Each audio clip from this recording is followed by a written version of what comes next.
सुना सुना। का भैया बोला? अरे बूढ़ मतारी के काहे ढकेलत हुआ?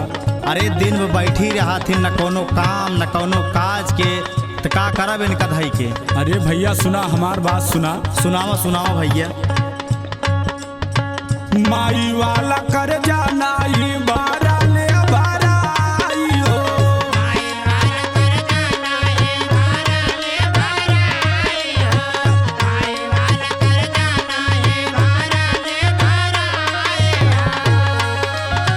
माई का दुलार प्यारे भूले ना भूलाई हो। माई का दुलार प्यारे भूले ना भूलाई हो। माई वाला कर जाना ही बारा ले बाराई हो।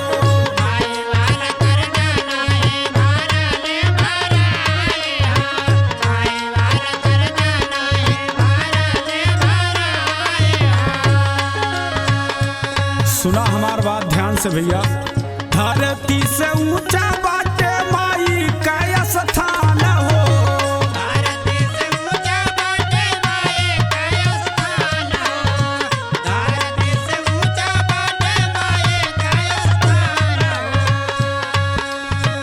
जेके जानत बाटे भैया सागरो जहान हो।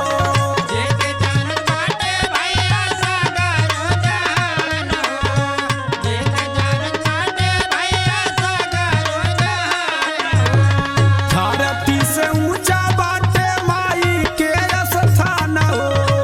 जेके जानत बाटे भैया सागरो जहान हो। बड़े बड़े ऋषि मुनि गइल चेताई हो। बड़े बड़े ऋषि मुनि गइल चेताई हो। माई वाला कर जाना ही बारा ले बाराई हो।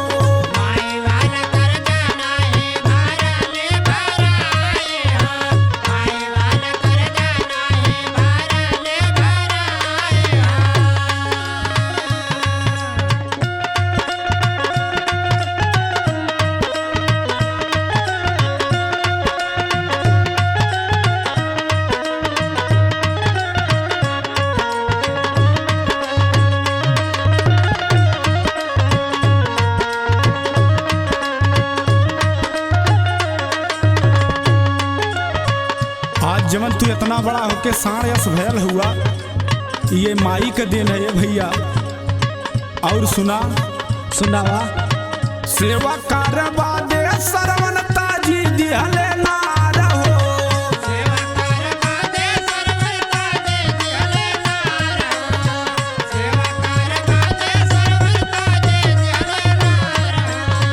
दुनिया में चर्चा जे कर भइल बेसुमार हो।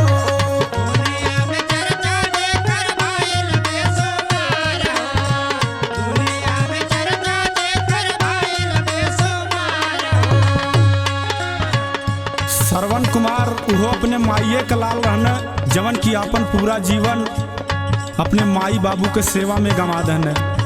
हमार बात ध्यान से सुना भैया। सुनावा। सेवा करवा दे सरवन ताजी दिहले नार हो। दुनिया में चर्चा जे कर भइल बेसुमार हो। रचना इतिहास गइले सबके बताई हो। रचना इतिहास सबके गइले बताई हो। माई वाला कर जाना ही बारा ले बाराई हो।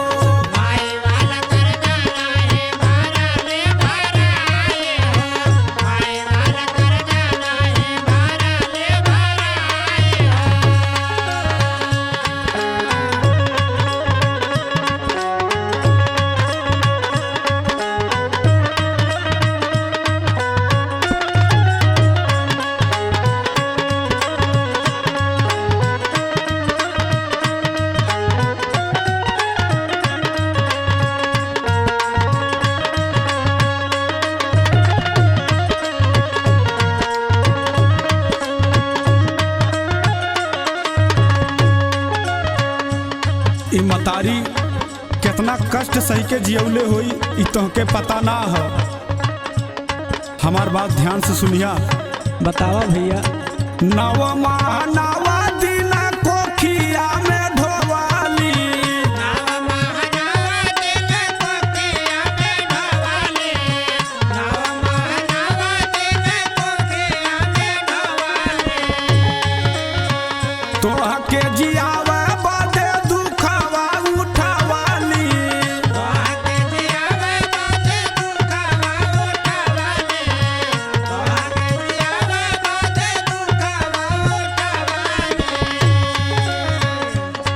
बतिया समझत हो न?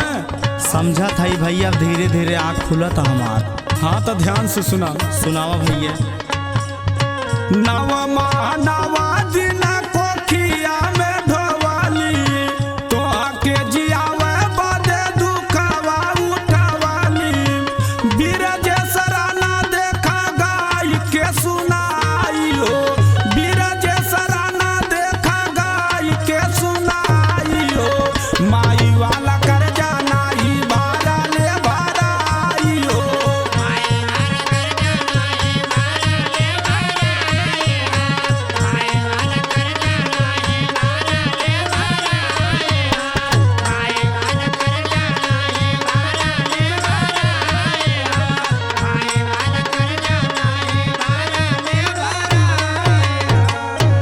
अब से ऐसन गलती ना होए भैया। चल माई चलते, हम तोर सेवा विदे हमार जिंदगी कुर्बान बा। जा माई कब सेवा पानी करा दे।